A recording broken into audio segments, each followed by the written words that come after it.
ناظرین خوش آمدید. کیپٹن صفدر صاحب سے ہماری گفتگو جاری ہے, ان سے مزید گفتگو کرتے ہیں. کیپٹن صاحب, صوبہ سرحد میں مختلف باتیں ہیں.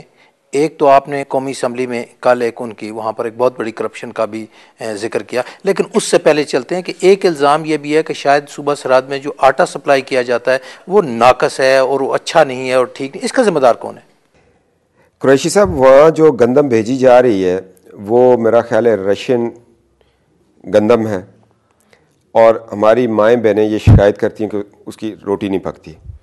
اس کے اندر بہت بڑا پیسہ کھایا گیا ہے, اور ناقص آٹے اور گندم کی سپلائی کا ذمہ دار میں آج آپ کے فورم سے یہ اعلان کرتا ہوں اور چیلنج کرتا ہوں کہ سرحد گورنمنٹ اپنا وزیر خوراک میرے ساتھ کسی فورم پہ بھیجے, میرے ساتھ مذاکرہ کرے, میرے ساتھ وہ بحث کرے, میرے ساتھ مناظرہ کرے, وہ کہ ساری کرپشن کا ذمہ دار ایک شخص ہے جو لوٹ گسوٹ کی اس نے بازار سارا گرم کیا ہوا ہے. ناقص گندم ہے, ناقص آٹا ہے. پنجاب گورنمنٹ جو آٹا بھیج رہی ہے وہ سمگل کر رہا ہے افغانستان اپنے رشتہ داروں کے نام پرمٹس دے کے, اور جو 2 نمبر گندم آ رہی ہے جس کو پولٹری فارم کے لیے بیرون ملک میں استعمال کیا جا رہا ہے وہ ہماری ملوں کو دی جا رہی ہے صوبہ سرحد میں, وہ پسائی کر کے اور وہ لوگوں کو دے رہے ہیں. کوئی پرسان حال نہیں ہے, کوئی پوچھنے والا نہیں ہے, اور اس کی ساری ذمہ داری ایک اس منسٹر پر جو آزاد حیثیت سے جیت کے آیا تھا. کس عوض پہ اس کو گورنمنٹ نے منسٹر فوڈ بنایا, کہاں اس کی شراکت ہوئی, کہاں اس کے سودے طے ہوئے؟ ایک آزاد بندے کو ایک پارٹی اپنا منسٹر بنا رہی ہے تو اس سے کیا شروع میں طے پایا کہ کس ایگریمنٹ کے نیچے ہوا ہے, کیا معاہدہ لکھا گیا تھا, کہ کون سی چمک کے نتیجے میں وہ بنا؟ میرے تو یہ خدشات ہیں, میرے الزامات ہیں, میرے سوال ہے, اس کا مجھے جواب چاہیے. اور آج وہ لوٹ گسوٹ جو ہے وہ کہاں ہے؟ جو پنجاب سے خالص اچھا آٹا اور گندم ہے وہ کہاں ہے؟ کیپٹن صاحب, آپ نے ایک قومی اسمبلی میں ذکر کیا کہ 2 ارب روپے کی زمین غبن کی گئی, ہسپتال کی جگہ, قبرستان کی جگہ الاٹ کی گئی, اور اس میں کچھ لوگ ملوث ہیں. وہ صورتحال کیا ہے؟ ودود قریشی صاحب, جب بندہ ایک فورم پہ بیٹھتا ہے اور جب دیکھتا ہے اپنے پاکستان کے ساتھ زیادتیاں ہو رہی ہیں, دل خون کے آنسو ہوتا ہے. جن لوگوں کے پاس سائیکل نہیں تھا آج وہ لینڈ کروزر میں پھر رہے ہیں, جن میں 2 مرلے کے گھر میں تھے آج ان کے 10 کنال کے گھر بنے ہوئے ہیں. میں ایک ایسی کرپشن سے پردہ اٹھایا کہ ہمارے علاقے میں ایم ڈی اے نام سے زلزلہ زدگان کا علاقہ ہے, لوگوں کے پاس چھت نہیں ہے, لوگ گھر سے بے گھر ہیں, کھانے کو نہیں ہے, ٹینٹس میں رہ رہے ہیں. آج 4 سال گزر گئے اور وہاں لوٹ گسوٹ ہے. 60 ارب روپے آیا تھا, اس کا نہیں پتا وہ کہاں چلا گیا. ایم ڈی اے کے نام سے غازی کوٹ ٹاؤن شپ ایک سرحد گورنمنٹ کا ہاؤسنگ سوسائٹی ہے, اس میں green belt, petrol pump, police station, community centre, taxi stand, اس میں بڑی چیزیں تھیں, قبرستان تھا. اس میں نام لیتا ہوں, مجھے کسی عدالت میں چیلنج کریں یہ لوگ. اسد علی شاہ جس کو پی ڈی کہتے ہیں پروجیکٹ ڈائریکٹر, اور اس کے ساتھ مظہر شاہ جو اس کا سیکنڈ ہے, گریڈ 11 یا 12 یا 14 ہے. ان لوگوں نے قبرستان میں سے کچھ پورشن لے لیا, ٹیکسی اسٹینڈ سے, پیٹرول پمپ. اور میں آپ کو یہ بتاؤں کہ پیٹرول پمپ کو لیز پہ دے دیا اے این پی کے ایک عہدیدار کو مانسرا میں, اور کوئی اس کا طریقہ کار طے نہیں ہوا, کوئی اوپن آکشن نہیں ہوئی, کسی سے پوچھا نہیں گیا. ایک سکول 4 کنال کا سکول, وہاں کے ایک پریس کے ذمہ دار آدمی نے 4 لاکھ میں وہ لے لیا. اب یہ بھی تو خدا کا خوف ہو کہ یہ لوگ بظاہر چھوٹے چھوٹے گاؤں کے پریس کلبز کے صدر بن جاتے ہیں, جنرل سیکرٹری بن جاتے ہیں, اور پھر لوگوں کو بلیک میل کرتے ہیں. یہ بھی میں آپ کے فورم سے ایک میسج دینا چاہتا ہوں کہ اس کی بھی انکوائری ہونی چاہیے. یہ کالی بھیڑیں جب آپ جیسے پروفیشنل لوگوں کے نام کو استعمال کرتے ہیں تو قوم میں آپ کا بھی اعتماد ختم ہوتا ہے. اس کے خلاف بھی کرپشن ہونی چاہیے. جس نے 4 کنال کا پلاٹ جو ہے اونے پونے داموں اپنے نام پہ جو ہے الاٹ کرا لیا ہے کسی کے ساتھ مل کے. یہ ساری چیزیں میں منظر عام پہ لا رہا ہوں. میں نے ایک وکیل کیا ہے, میں اس سوسائٹی سے ملا ہوں جو وہاں کی ویلفیئر سوسائٹی ہے. انہوں نے مجھے کہا کہ یہ ہمارا پریزیڈنٹ ہے, اس سے بات کریں. لوگ کہتے ہیں جی ہم نے تو اتنا پیسہ دیا تھا اوپن آکشن میں, پلاٹس اس لیے لیے تھے کہ یہ اسلام آباد کی طرح کے ایک ہاؤسنگ سوسائٹی تھی, اور اس میں ان 2 اہلکاروں نے 2 ارب روپے کے قریب جو ہے فراڈ کر لیا. پلاٹس سستے داموں لے کے اپنے رشتہ داروں کے ناموں. زلزلہ آیا ہوا تھا, لوگوں کے پاس گھر نہیں تھے, 40 لاکھ 50 لاکھ کا ایک پلاٹ بکا ہے, اور وہ 2 ارب روپیہ بنتا ہے. اس کی کوئی انکوائری نہیں کر رہا. میں آپ کے فورم سے وہ اس کو کوئی بھی ایجنسی ہو خدا را وہ جائے اور اس کی انکوائری کرے. ریکارڈ چوری کیا ہوا, میں یہاں سے سرحد کے وزیر اعلیٰ سے درخواست کرتا ہوں کہ خود اس مسئلے میں آئیں. میں نے اسپیکر صاحبہ کو کہا, انہوں نے کمیٹی بنا دی ہے, چودھری نثار صاحب سے بات کی ہے, اس کو ہم اوپن کریں گے انشاءاللہ تعالیٰ. اور چھوٹے چھوٹے گاؤں, چھوٹے چھوٹے ڈسٹرکٹ ہیڈ کوارٹر میں اگر 2-2 ارب روپے کی کرپشن ہو تو یہاں اسلام آباد پہنچنے تک تو وہ خربوں میں بات چلی جائے گی. آج اس پہ الحمدللہ ہم نے ہاتھ ڈالا ہے اور اس کو اوپن کریں گے اور ان لوگوں کو کیفر کردار تک پہنچائیں گے. میں بائی نیم ان کے خلاف پارٹی بناؤں, کیونکہ یہ میرا پاکستان ہے, وہ میرا ڈسٹرکٹ ہے, میرا آبائی گاؤں ہے. میں اگر چراغ تلے اندھیرا ہوا تو پھر نہیں ہے. میں اس انشاءاللہ تعالیٰ اس جو ان کی ویلفیئر سوسائٹی ہے اس کا ممبر بن کے میں ان کے خلاف مقدمہ کر رہا ہوں, اور اس 2 ارب روپے کو میں یقینی بناؤں گا کہ یہ پیسہ خزانے میں واپس جمع ہو اور ان لوگوں کی خلاف قانونی کارروائی کی جائے. صاحب, آصف زرداری صاحب نے صوبہ سرحد کے نام کے بارے میں ایک اعلان کر دیا کہ پختونخوا ہے, اور اسی طرح یونائٹڈ نیشن میں بھی یہ ذکر کر دیا جس کے لیے نہ تو کوئی قانون بنا ہے نہ آئین میں ترمیم ہوئی ہے. یہ کیا ممکن ہے کہ ایک آدمی خود بخود جب چاہے کوئی اعلان کر دے کہ پاکستان کا نام بدل دیا تو نام بدلا جائے گا؟ اس طرح صدر صاحب کو نہ آئین اور نہ قانون اور نہ کوئی میرا خیال ہے فورم اس چیز کی اجازت دیتا ہے, نہ ان کے الفاظ میں اتنی طاقت ہے کہ وہ جس چیز کو بدلنا چاہیں بغیر پارلیمنٹ کے بدلیں. یہ پارلیمانی طرز حکومت ہے, ہم لوگ یہاں بیٹھے ہوئے ہیں.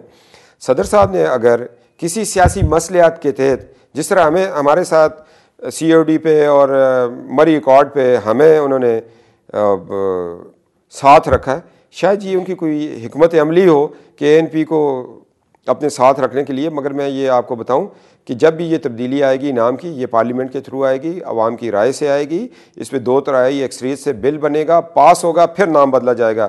اور یہ جلسوں سے, جلوسوں سے, نعروں سے, پارلیمنٹ میں تقریروں سے نام نہیں بدلے جا سکتے ہوتے. کیپٹن صاحب, صوبہ سرحد میں اب ایک نئی صورتحال بھی پیدا ہو گئی ہے کہ وہاں پر لوگ شہروں میں, پشاور میں, حیات آباد میں لوگوں کو اٹھا رہے ہیں اور پولیس کی گاڑیوں میں آتے ہیں, اس کے اوپر نمبر پلیٹیں لگی ہوتی ہیں. اب زیادہ تر اکثریت جتنے بھی کچھ مالی حالات بہتر ہیں, یا تو دبئی لوگ منتقل ہو گئے ہیں, یا اسلام آباد منتقل ہو گئے ہیں, یا لاہور جا رہے ہیں.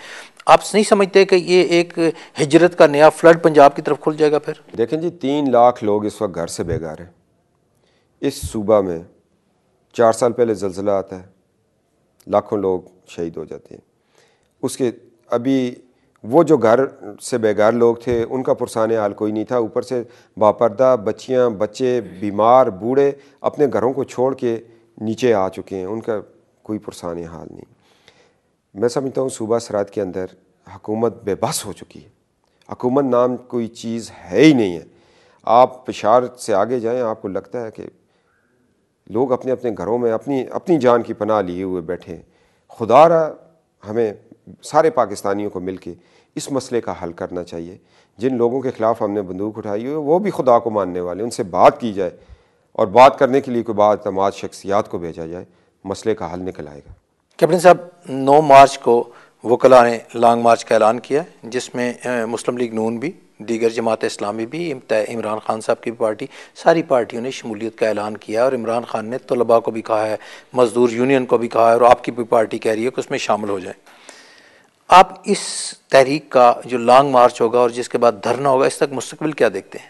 میں یہ سمجھتا ہوں یہ جو ایک لانگ مارچ جس کو ہم کہتے ہیں, لانگ مارچ کا مطلب یہ ہے کہ ہم ایک ایسے ظلم کے خلاف آ رہے ہیں جس ظلم نے 12 اکتوبر کو بھی آئین توڑنے پر خاموشی اختیار رکھی, جس ظلم نے 2 نومبر اور 3 نومبر کا جو پرویز مشرف کا اقدام تھا اس کا ساتھ دیا. وہ ظلم تھا PCO کا ظلم, وہ ظلم تھا ان لوگوں کا جن کو جب کوئی آمر اعلی کار بناتا ہے تو وہ لبیک کہتے ہیں. ہمیں اب باجرت ججز کی ضرورت ہے, اور قوم یہ چاہ رہی ہے کہ جب تک سپریم کورٹ آف پاکستان میں باجرت فیصلے نہیں ہوں گے, خوف و ہراس سے بالا تر فیصلے نہیں ہوں گے, خدا خوفی والے فیصلے نہیں ہوں گے, پاکستان پھولے پھلے گا نہیں. آج وہ لوگ جو امریکن قید میں ہیں ان کا کوئی پرسان حال نہیں ہے. آج وہ گمشدہ لوگوں کا کوئی پرسان حال نہیں ہے. اسلام آباد کے اندر 3000 بچیوں کو شہید کر دیا گیا, اور راشد قریشی اس دن جھوٹ بولا ڈاکٹر دانش کے ساتھ کہ جی وہ 93 دہشت گرد مارے گئے. ایک وہ شخص جس کو فوج سپرسیڈ کرتی ہے بریگیڈیئر کے عہدے سے, اس کو سجا بلا کے اس لیے دوبارہ بٹھا دیا جاتا ہے کہ میں احتجاج کرتا ہوں اس اینکر سے جس نے راشد قریشی کو اپنے پروگرام میں بنایا، جس کے دامن پہ آج بھی کارگل کے شہداء کا خون لگا ہوا ہے، جس کے دامن پہ آج بھی جامعہ حفظہ کے بچیوں کا خون لگا ہوا ہے. اس سے سچائیاں دلوائیں گی کہ پرویز مشرف جیسا تو لیڈر ہی کوئی نہیں، پرویز مشرف جیسا ڈاکو کوئی نہیں ہے. یہ اگر وہ کہتا تو میں کہتا ہوں یا پرویز مشرف جیسا آئین شکن کوئی نہیں ہے، تو پھر میں اس کی تائید کرتا. ایسے لوگوں کو اب پھر دھو کے پاک کر کے میڈیا پیش کر رہا ہے. راشد قریشی کی کیا کنٹریبیوشن ہے؟ فوج اس کو اون نہیں کر رہی ہے. ایک بریگیڈیئر لیول کا بندہ، اس کو انسینٹو پروموشن کس بات پہ دی گئی تھی؟ اگر ہم اسی طرح کے لوگوں کو دوبارہ لائیں گے، وہ قسمیں اٹھائیں گے، اور جن کے دامن ابھی تک بھرے ہوئے ہیں، آئین کے قتل سے بھرے ہوئے ہیں، بچیوں کے قتل سے، کارگل پہ اس نے جھوٹ بولا ہوا ہے، کارگل کا وہ مجرم ہے وہ شخص، اور اس کو سجا کے ہم پیش کر رہے ہیں. ان چیزوں کو بھی ہمیں دیکھنا پڑے گا، تب جا کے ہمارے حالات ہوں گے. اور اسی نفرت کے لیے پرویز مشرف کی پالیسیوں کے خلاف اور اس کے تسلسل کے خلاف آج قوم نہ وکلا نہیں، قوم آ رہی ہے ایک سدا سلامت پاکستان کا جذبہ لے کر. انشاءاللہ تعالی وہ تحریک کامیاب ہوگی، اور جب تک اس ملک کے اندر وہ جوڈیشری جس نے سٹینڈ لیا وہ نہیں بیٹھے گی، امن نہیں ہو سکتا. کیپٹن صاحب، آصف زرداری صاحب نے دو ٹوک الفاظ میں کہا کہ جناب علی انتخابات میں میاں صاحب ججوں کی فلم لے کے نکلے تھے اور میں روٹی کپڑا مکان کی فلم لے کے آیا تھا، وہ میری فلم نہیں تھی. انہوں نے فلم کے الفاظ استعمال کیے. آپ سمجھتے، اور اب یہ پیپلز پارٹی کے جو ہے وہ ذرا کہہ رہے ہیں کہ روٹی کپڑا مکان پریکٹیکلی دینا نہیں ہے، یہ ایک نظریہ تھا اور ایک نظریے کی بات ہے. کیا روٹی کپڑا کے لیے لوگوں نے ووٹ دیا یا صرف نظریے کے لیے لوگ دیے؟ روٹی کپڑا کی ضرورت نہیں تھی انہیں. لوگوں نے اصل میں جو ووٹ دیا وہ مساق جمہوریت کو دیا، نواز شریف صاحب کی جلا وطنی اور ان کی استقامت اور ان کی تڑپ اور سچائی کو ووٹ دیا. میں یہ سمجھتا ہوں اس وقت کہ نواز شریف صاحب کا وہ نعرہ نہیں تھا. نواز شریف صاحب نے عملی طور پر ثابت کر دیا کہ اگر یہ ججز بحال نہیں ہوں گے، انہوں نے لوگوں کو ٹکٹ دینے سے پہلے یہ حلف لیا کہ ہم نے ان ججز کو بحال کرنا ہے. ججز کے لفظ نہیں ہیں، انہوں نے اصل میں یہ کہنے کا مقصد ہے کہ ہم نے 73 کے آئین کی پاسداری کرنی ہے، اس کو توڑنے والوں کو کیفر کردار تک پہنچانا ہے، ہم نے آئندہ نسلوں کو ایک پاک صاف آئین دینا اور مضبوط آئین دینا ہے. یہ نظریہ تھا، اس پہ لوگوں نے ان کو ووٹ دیے. اور آج اگر نواز شریف صاحب اقتدار تک جانا ہوتا، مسلم لیگ نون نے تو 15 وزارتیں نہ چھوڑتے، آج پنجاب کی گورنمنٹ کو خطرے میں نہ ڈالا ہوتا. ہم نے تو ہر چیز کی قربانی دی ہوئی ہے، اس لیے دی ہوئی ہے کہ یہ پاکستان اسی وقت ترقی کرے گا جب لوگوں کی ووٹ کی طاقت سے لوگ آ کے بیٹھیں گے اور عوامی فیصلے ہوں گے، لوگ عوام کو جواب دیں گے، تب یہ ملک پھولے پھلے گا. یہ نظریہ ہے نواز شریف صاحب کا اور مسلم لیگ نون کا. کیپٹن صاحب، آپ سمجھتے ہیں کہ آئندہ لوگ ملک میں صرف نظریے کی بنیاد پر ووٹ دیں گے، روٹی کپڑا مکان کی یا کسی اور نعرے کی بنیاد پر نہیں دیں گے؟